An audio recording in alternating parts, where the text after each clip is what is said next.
Polity में आप अक्सर सुनते होंगे कि आईपीसी की धारा, सीआरपीसी की धारा क्या होती है। आप सुने होंगे धारा और अनुच्छेद में क्या अंतर होता है, जज और मजिस्ट्रेट क्या होते हैं। साहब अभी एक बात चल रही है कि समान सिविल संहिता, हिंदू मुस्लिम के लिए एक सेम कानून, इस सब के बारे में हम समझते हैं। देखिए सबसे पहले आता है संविधान। हमारा संविधान इंडियन जो कॉन्स्टिट्यूशन है इसे कंप्लीटली लागू किया गया था 26 जनवरी 1950 को। इसलिए 26 जनवरी को गणतंत्र दिवस, रिपब्लिक डे के रूप में मनाते हैं। उस दिन हम रिपब्लिक हो गए। रिपब्लिक का मतलब होता है जो राष्ट्र का प्रमुख है, जैसे हमारे राष्ट्रपति हैं, उनका कभी भी चुनाव होगा वो वंशानुगत नहीं आ सकते हैं। तो जब किसी राष्ट्र के प्रमुख का चुनाव हो वह वंशानुगत ना हो तो उसे हम रिपब्लिक कहते हैं, गणतंत्र के नाम से जानते हैं। तो हम लोग गणतंत्र में आते हैं। ये जो हमारा संविधान है इसमें हर चीज़ें नहीं लिखी गई है, इसमें मेन चीज़ें लिखी गई हैं। लिखी गई है कि देश कैसे चलेगा, मतलब केंद्र सरकार कैसे शासन करेगी, कहाँ कहाँ उसके अधिकार होंगे, राज्य कैसे चलेगा, कौन सी ऐसी चीज़ है जिसमें सेंट्रल गवर्नमेंट काम करे। जैसे देखिए रेलवे सेंट्रल गवर्नमेंट के पास है,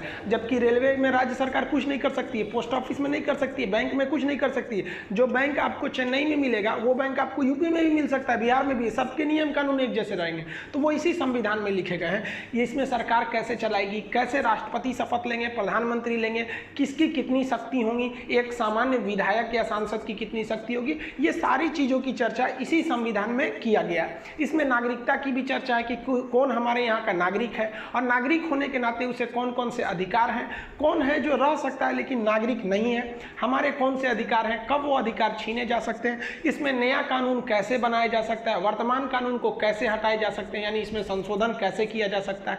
ये सारी की सारी चर्चाएं इसी संविधान में है। कोई भी कानून आप हिंदुस्तान में बना सकते हैं, लेकिन उस कानून का जो आधार रखा जाता है उसमें आप ऐसा नहीं बना सकते जो इसमें मना किया है आप वो बना देंगे। जैसे इसमें कहा गया है कि हर व्यक्ति का अधिकार है वो वोट डाल सकता है।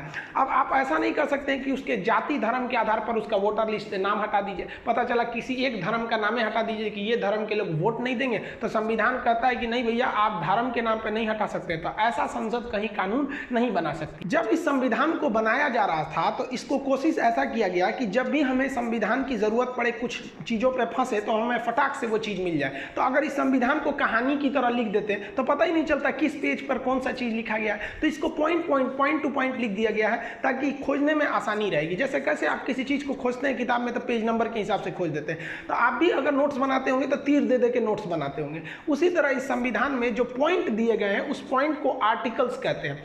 हिंदी में इसको हम अनुच्छेद कहते हैं। इसमें अभी वर्तमान में 395 अनुच्छेद है। इसको एबीसी करके एक्सटेंड किया जा सकता है, बट ये 395 से नंबरिंग नहीं ले जाएंगे, 395 ही रहने देंगे, एबीसी जोड़ेंगे वहां पे।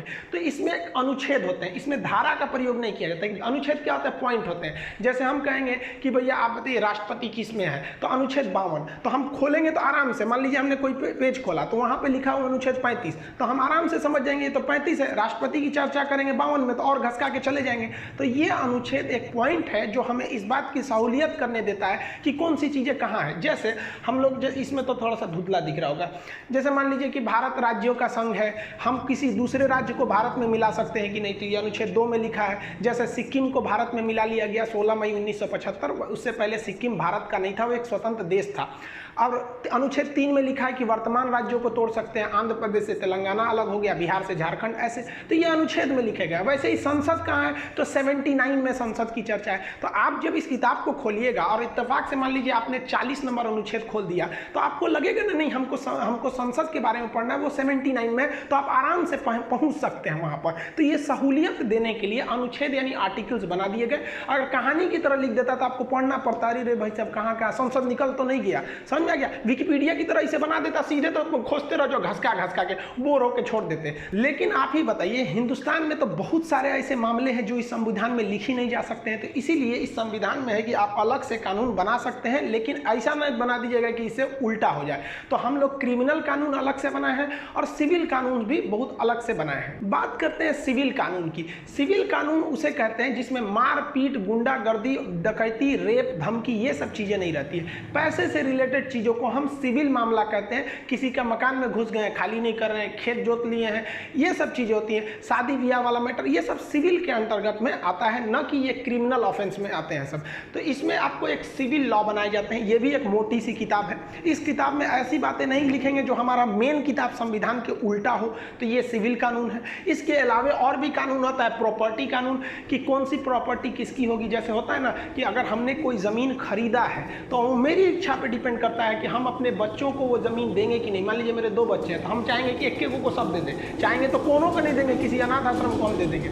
लेकिन अगर हमें कोई पेरेंटल प्रॉपर्टी मिली है, यानी जो प्रॉपर्टी हमको हमारे पिताजी या दादाजी से मिली है हमको प्रॉपर्टी, तो उसमें मेरे बच्चों का बराबर अधिकार हो जाएगा। तो इस तरह की जो नियम हो जाते हैं उसे हम लोग प्रॉपर्टी नियम में रखेंगे। ये भी एक अलग किताब है, लेकिन ये भी सिविल का मामला है, मारपीट का तो है नहीं। यहाँ पर लॉ ऑफ कॉन्ट्रैक्ट भी होता है। कॉन्ट्रैक्ट जैसे मान लीजिए साइन कर दिए कि हम आपके यहाँ हम 2 साल काम करेंगे, 1 के महीना में भाग रहे हैं, तो कॉन्ट्रैक्ट जिसे हम लोग एग्रीमेंट करते हैं, मकान मालिक हर जगह कॉन्ट्रैक्ट होते हैं। तो कॉन्ट्रैक्ट टूटेंगे तो मान लीजिए तोड़ दिया, तो अब क्या सजा दीजिएगा। तो इस पर नियम है कि अगर मान लीजिए कि 1 लाख की कॉन्ट्रैक्ट तोड़े तो कितना फाइन लगेगा। तो वो इस कॉन्ट्रैक्ट में, ये भी एक किताब है। जिस तरह से हमारा संविधान एक किताब है, वैसे ये सारी किताबें हैं सब। लेकिन इन सारी किताबों को इस ध्यान से रखा गया है कि इसमें ऐसी बातें ना लिख दे जो हमारा मेन किताब संविधान है उसके उल्टा हो जाए। अब जो सबसे कंट्रोवर्शियल किताब दिखती है वो लॉर्ड कॉर्नवालिस के समय से ही चलती आ रही है। जब हम गुलाम थे तब Hindu personal law and Muslim personal law, जिसे Hindu code and Muslim code कहते हैं। अब मुसलमानों के लिए कुछ पर्सनल लॉ है जो केवल मुसलमानों पे लागू होते हैं, हिंदुओं के लिए भी पर्सनल लॉ है जो केवल हिंदू पे लागू होते हैं। जैसे स्पेशली हम अगर 2-3 चीज़ों की बात करें तो यहाँ पर तलाक काफ़ी सिंपल है। मुसलमानों में तलाक तलाक तलाक, जिसका बहुत मिसयूज होने लगा, ससुरा व्हाट्सएप पे लिख के भेज दो तलाक यहाँ पर। जबकि हिंदुओं में भी तलाक है, लेकिन आप देखेंगे बहुत कॉम्प्लिकेटेड है, कोर्ट में जाना पड़ेगा, ये जाना पड़ेगा। तो अभी जो वर्तमान बातें चल रही है कि ये हिंदू पर्सनल लॉ हटा के मुस्लिम और हिंदू के लॉ हटाकर एक देश का एक कानून रहना चाहिए, और इसका कुछ लोग विरोध भी कर रहे हैं। तो देखिए उसमें क्या है कि ख़त्म नहीं किया जाएगा, एक कॉमन नियम बना दिया जाएगा कि जैसे मुसलमान में तलाक लेना काफ़ी सिंपल है, हिंदू में काफ़ी टफ है। तो अभी जो कोड बनेगा उसमें क्या है, तलाक खत्म नहीं होगा। क्यों खत्म नहीं होगा कि दुनिया में कुछ ऐसे भी लड़के हैं जिनके साथ कितनी भी शरीफ लड़की है जिंदगी नहीं बिता सकती, इतना खच्चर है सब। और कुछ ऐसी खचरी लड़कियां भी हैं जिनके साथ शरीफ से शरीफ लड़का नहीं जिंदगी बिता सकता है। क्योंकि अगर बातों से कोई समझ सकता तो बांसुरी बजाने वाला कृष्ण कन्हैया कभी महाभारत होने ही नहीं देते। कुछ लोग ऐसे होते हैं जो सुधर ही नहीं सकते। तो संविधान में ऐसी जगह दिया जाएगा, लेकिन हम मिसयूज नहीं, जो फेसबुक पे बोलता है तलाक तलाक तलाक, ये गलत है। तो इसको एक कॉमन बनाया जाएगा, उसे को हम लोग कहेंगे civil code, uniform civil code. तो ये जितनी चीजें हैं ये क्रिमिनल नहीं है, सिविल। सिविल मतलब होता है व्यवहार, नहीं बोलते हैं व्यवहारिक नहीं हो, क्या एकदम सिविल नहीं हो। तो सिविल लोगों की जगह को सिविलाइजेशन कहते हैं, सभ्यता कहते हैं। तो ये सब लोगों को सभ्य बनाने के लिए सब कानूनें बनाई गई हैं। तो ये जो सिविल लॉ होते हैं सब, इन्हें हम दीवानी भी कहते हैं। अब सिविल लॉ जो है, मान लिया कि हमने इसमें से किसी एक ऐसे लॉ का हमने उल्लंघन कर दिया, कोई भी सिविल लॉ का इसमें से, या कॉन्ट्रैक्ट तोड़ दिए, या फिर हमने प्रॉपर्टी वाला, या फिर हिंदू कोड तोड़ दिए। जैसे आप सिंपल बताइए, हिंदू के हिसाब से क्या होता है ना कि बेटियों की प्रॉपर्टी में अधिकार नहीं होता है, जबकि मुसलमानों में क्या होता है कि भाई का जिस तरह से संपत्ति में अधिकार है उसका थोड़ा हिस्सा बहनों मतलब बेटियों का भी होता है। तो ये कॉमन बनेगा, इस आगे अब ये रिफॉर्म होगा, गवर्नमेंट इसकी तैयारी में है, वो इसको लाएगी। अब मान लिया कि हमने कोई कानून तोड़ दिया सिविल लॉ का, तो हम पे मुकदमा होगा, जज हमारे घरे पकड़ के ले जाएगा, कितना दिन में सजा ले जाएगा, सबूत चाहिए, गवाह चाहिए। तो इसका एक लंबा प्रक्रिया चलती है। तो प्रक्रिया हम अपने मन से चला लेंगे, उसका भी एक लिखित कानून होनी चाहिए कि नहीं।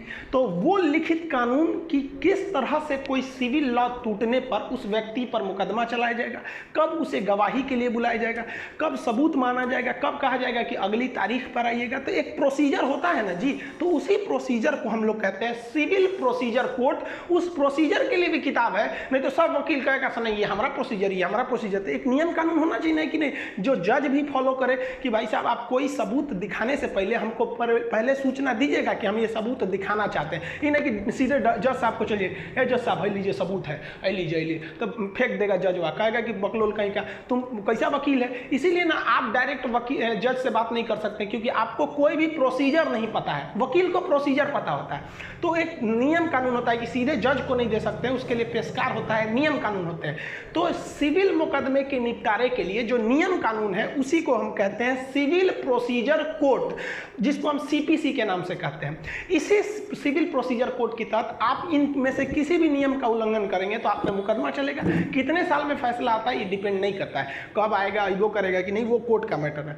लेकिन जब फैसले आते हैं इसमें तो आपको दंड नहीं दिया जाता है, ना ही आपको जेल दिया जाता है, ना कुछ। आप पर आर्थिक जुर्माना लगाया जाता है, मुआवजा दिया जाता है। जैसे हमने किसी का कॉन्ट्रैक्ट तोड़ दिया, हमने ठेका लिया, हमने उस काम को नहीं किया, तो हमको जेल नहीं होगा, हमसे कहा जाएगा कि नहीं इतना पैसा भरिए। अब इतना पैसा नहीं भरेंगे ना तब जेल कर देगा, डायरेक्ट इसमें जेल की सजा नहीं होती है। यही फायदा होता है दीवानी का। इसमें होता है कि भैया आप कंपनसेशन चलता है, दंड नहीं दिया जाता है इसमें। सिविल प्रोसीजर कोड यानी सीपीसी तो समझ गए, अब आईपीसी समझते हैं। मान लीजिए किसी को गोली मार दिए, बम मार दिए, कह दिए धमकी देते थे देख लेंगे तुमको, या फिर रेप कर दिए, अपहरण किडनैप कर दिए, फिरौती मांग दिए, मतलब ऐसी खतरनाक अपराध कर दिए, तो उसके लिए अब ये मामला सिविल में नहीं जाएगा, अब इसे दिया जाएगा क्रिमिनल में।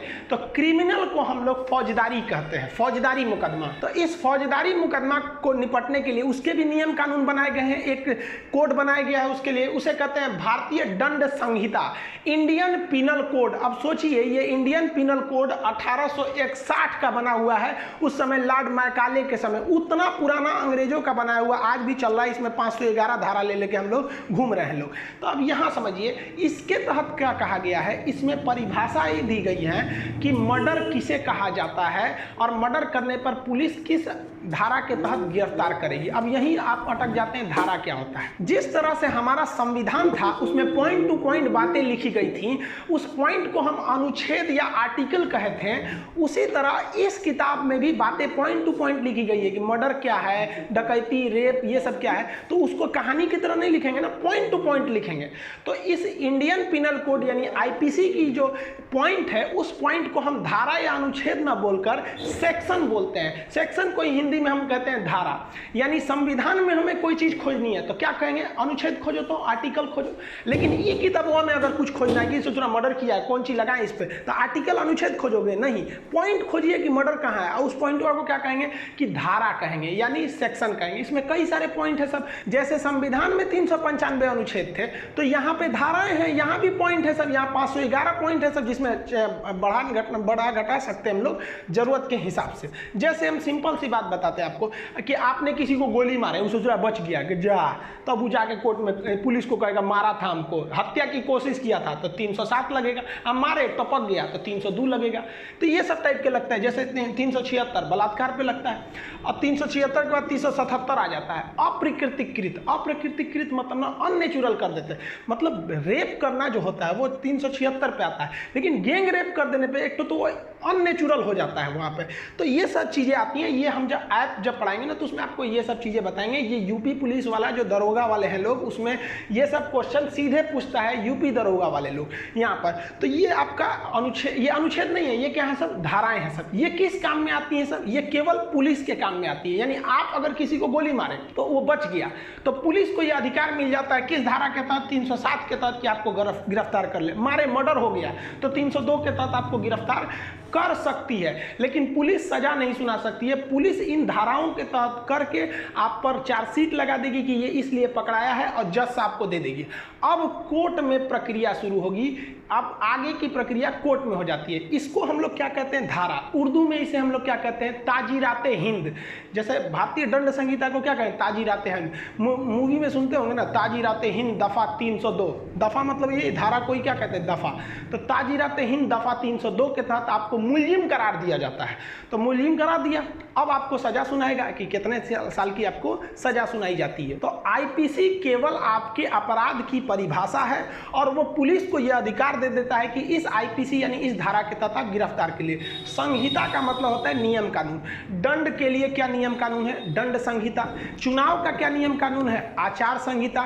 शादी ब्याह का क्या नियम है, वो सिविल संहिता। ये आप लोग सुनते होंगे ना, संहिता वगैरह। मान लिया कि मर्डर कर दिए तो आईपीसी की धारा में मर्डर की परिभाषा है और आपको 302 धारा के तहत पुलिस गिरफ्तार कर लेगी। अब आपको कोर्ट में प्रस्तुत कर दिया जाएगा यहाँ पर। अब उसमें भी नियम कानून है, पुलिस रिमांड पर भेजें कि जुडिशियल रिमांड पर भेजें, सबूत कब आएगा, गवाह कब आएगा, जो पहले से लंबित मुकदमे है वो कहाँ जाएगा। पुलिस अरेस्ट की है किसी को तो पुलिस 24 घंटा से ज़्यादा थोड़ी रख सकती है, वो जेल में देगी। जेल एक अलग डिपार्टमेंट है, ये पुलिस को जेल पुलिस से कोई लेना देना नहीं है। वहाँ जेल में जाएंगे तो खाना कौन चीज खाएगा भाई, खाना पीना खिलाइएगा ना, मरीजवा मर जाएगा वहाँ पे। तो कोर्ट ससुरा जो क्रिमिनल को लेके आती है वो क्रिमिनल के लिए भी एगो अलग प्रोसीजर अपनाना पड़ता है कि कब ये सबूत देगा, कब इसको गीता या कुरान पे कसम खिलवाएंगे, कब इसको भेजेंगे, कब इससे पूछेंगे। तो एक प्रोसीजर है ना जी। 4-5 साल मुकदमा चलता है, तो बहुत कम बोले 4-5 साल मुकदमा, 30-30 साल मुकदमा चलता है। तो मुकदमा जो जैसे हम लोग ने सिविल मुकदमे के लिए सिविल प्रोसीजर कोड अपनाए थे, उसी तरह क्रिमिनल मामले के लिए क्रिमिनल प्रोसीजर कोड अपनाएंगे जिसे हम लोग कहेंगे सीआरपीसी। उसको हम समझे सीआरपीसी जो होता है वो कोर्ट के काम में आता है, प्रोसीजर जो भी होते हैं वो कोर्ट के काम में आते हैं। ऐसे आपने सुना होगा मूवी में, हम तो रियल में देखे हुए हैं। देखिए ये दूसरे का फोटो नहीं है, मेरा ही है। स्टूडेंट्स की लड़ाई के लिए ना हम लोग बहुत बार जेल गए। देखिए पहले क्या था कि आदमी ऑफलाइन पढ़ाता था तो बिहार भर के लड़के जानते थे लोग यहाँ पे। अभी क्या है कि लॉकडाउन की वजह से आपको मजबूरी में यूट्यूब पे आना पड़ गया। हम लोग तो लॉकडाउन नहीं रहता तो कभी हम यूट्यूब पे भी नहीं आते, तभी तो पूरा इंडिया के लड़के जान गए। और इंडिया के लड़के जान गए तो हम लोग कोई पूरी इंडिया की समस्या समझ गए कि भाई साहब जो समस्या बिहार यूपी के स्टूडेंट के लिए ना पूरी इंडिया के लिए है। तो अब तो हमको लगता है भाई पूरा इंडिया वालों के लिए लड़ना पड़ेगा। अब देखते हैं कितनी बार जेल जाना पड़ेगा। कई बार तो जज पहचान गए थे सोचिए तो कि बार बार चला आता है यहाँ पे। तो हम लोग कोई बहुत भयंकर मर्डर तदर के केस में नहीं गए, स्टूडेंट के मांग के लिए चले गए। अब सरकार बातें नहीं सुनती है। नीतीश कुमार को देखिए कोरोना की वजह से कह रहे हैं कि नहीं ग्रेजुएशन सर्टिफिकेट लाइए पूरा पास का 3 साल का, तब हम दरोगा का फॉर्म भरने देंगे। गलती बात है ना। अब हम यही ऑफलाइन में रहते तो उखाड़ देते, पटना में पूरा बवाल करते, नीतीश कुमार उठा के भेज देते जेल में। फिर हमारे ऊपर लगता क्रिमिनल प्रोसीजर कोड, क्रिमिनल है सचुरा, पूरा भयानक भीड़ उठा के लाया है कि क्यों आपने ग्रेजुएशन मांगा। कोरोना की वजह से सबका ग्रेजुएशन अटका हुआ है। ऑफलाइन रहते तो अभी तक जेल में हम चल गए रहते। तो ये सब प्रोसीजर, इसको हम आपको अच्छे से समझा देते हैं क्योंकि हम सब फेस किए हुए हैं ये सब चीज़ को, और अभी फिर करने वाले हैं क्योंकि भाई पूरा इंडिया के लिए जब मुद्दा उठाएंगे तो फिर तो जाना ही पड़ेगा जेल में। तो कैदियों के लिए जजों के ऊपर भी एक प्रोसीजर होता है जिसे हम लोग कहते हैं क्रिमिनल प्रोसीजर कोड। क्रिमिनल को शॉर्टकट में सीआरपी मतलब प्रोसीजर, सी से code, criminal procedure code CrPC होती है। इसमें भी अनुच्छेद नहीं प्रयोग किया जाएगा, इसमें भी धारा या सेक्शन किया जाएगा। अब मान लीजिए कोई आदमी जेल में है, अब दरोगा आके कहेगा कि जज साहब हम इसको पुलिस रिमांड पे लेना चाहते हैं, तो जज झाड़ देगा चट्टा कहीं का, जब अरेस्ट किया था तब क्यों नहीं पूछा था इससे पूछताछ करने के लिए। अब हम इसको न्यायालय के अंडर में आ गया, अब ये जुडिशियल रिमांड पर है, न्यायिक रिमांड पर है, अब तुम नहीं ले जा सकते हो, अब इसको जेल में रहने दीजिए। जेल में कोई नहीं पीटता है, जेल तो एकदम आराम की जिंदगी होती है। जेल में क्या, अब हम आपको पूरा बताएंगे जेल में कैसे खाना मिलता है, कितना टाइम पे मिलता है, कितने पैसे मिलते हैं, A to Z बताएंगे एकदम बढ़िया से, आप टेंशन नहीं लीजिए। जेल में तो कोई दिक्कत नहीं है। सचुरा कभी कभी इस क्रिमिनल प्रोसीजर कोड में यह भी बात है कि पुलिस जो है अगर इन्वेस्टिगेशन में आपको पूछताछ के लिए मांगना चाहती है तो कोर्ट से कहेगी कि जज साहब जो कैदियां आपके पास है ना, आप जो जेल में भेजे हैं न्यायिक हिरासत में, उसको जेल से मंगाकर पुलिस रिमांड पे भेज दीजिए।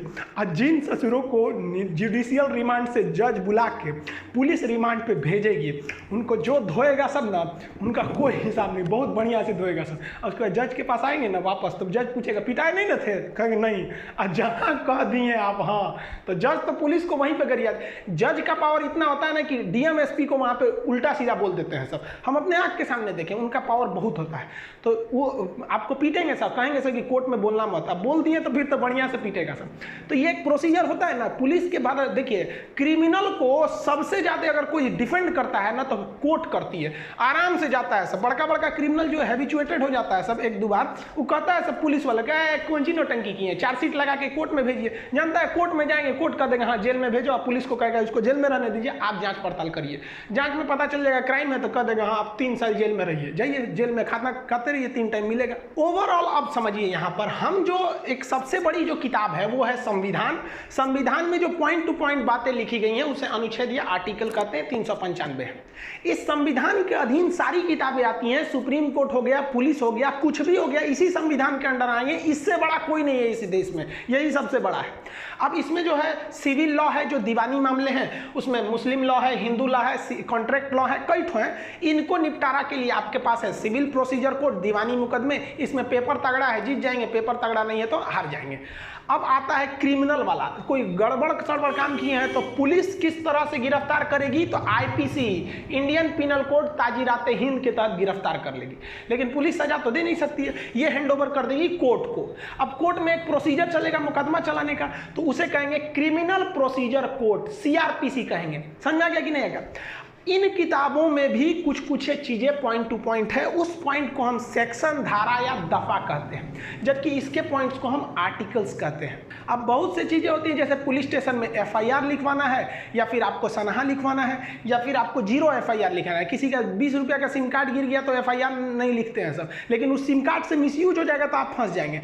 तो इसके लिए आपको एनसीआर लिखवाना पड़ेगा। वो क्या चीज होता है इसको समझा देंगे। ये पुलिस रिमांड कैसे लेती है, ये चार्जशीट उर्शीट लगा के जेल में भेज देती है, जेल में कितने टाइम पे खाना मिलता है, कितना पैसा मिलता है, क्या क्या सुविधाएं मिलती है, क्या बाहर से लोग हमसे मिलने आ सकते हैं, बाहर से खाना मंगा सकते हैं कि नहीं मंगा सकते हैं, इसमें हमको वर्दी ड्रेसवा तो ऐसे नॉर्मल जाइएगा तो यही कपड़ा पे छोड़ देता है ऐसा, एकदम परमानेंट हो गए कि नहीं भैया ज़्यादा दिन रहने वाला है तभी आपको नंबर देगा, नहीं तो सबको नंबर नहीं देता। जिसको नंबर दे दिया समझिए कि सीनियर है। इसके अलावा आप देखेंगे कि जज और मजिस्ट्रेट होता है। कभी कभी आपको जज के पास ले जाया जाएगा, नॉर्मल मैटर है तो मजिस्ट्रेट के पास ले जाएगा। इसमें क्या अंतर होता है जज और मजिस्ट्रेट में? जज में भी देखते होंगे, जज होते हैं एक तो जस्टिस होते हैं, एक न्यायाधीश होते हैं, एक दूसरा न्यायमूर्ति होता है सब। और यहाँ तो इस चीज को तो समझना जरूरी है कि आपका केस समन वाला केस है कि वारंट वाला केस है। और इसमें अंतर नहीं समझेंगे ना तो उठा ले जाएगी पुलिस, फिर बढ़िया से धोएगी आपको। तो आई होप जो धारा अनुच्छेद ये सब चीज थे, आईपीसी सीआरपीसी आप समझ गए होंगे। नेक्स्ट वीडियो में हम ये सब चीजें आपको समझा देंगे। इसको लिखने के लिए पीडीएफ जो ऐप पर जब हम आपको पॉलिटी पढ़ाएंगे कंप्लीट, तो उसके लिए हम आपको पीडीएफ प्रोवाइड कर देंगे, वो लिखने की जरूरत नहीं पड़ेगी। मिलेंगे नेक्स्ट वीडियो में, तब तक के लिए जय।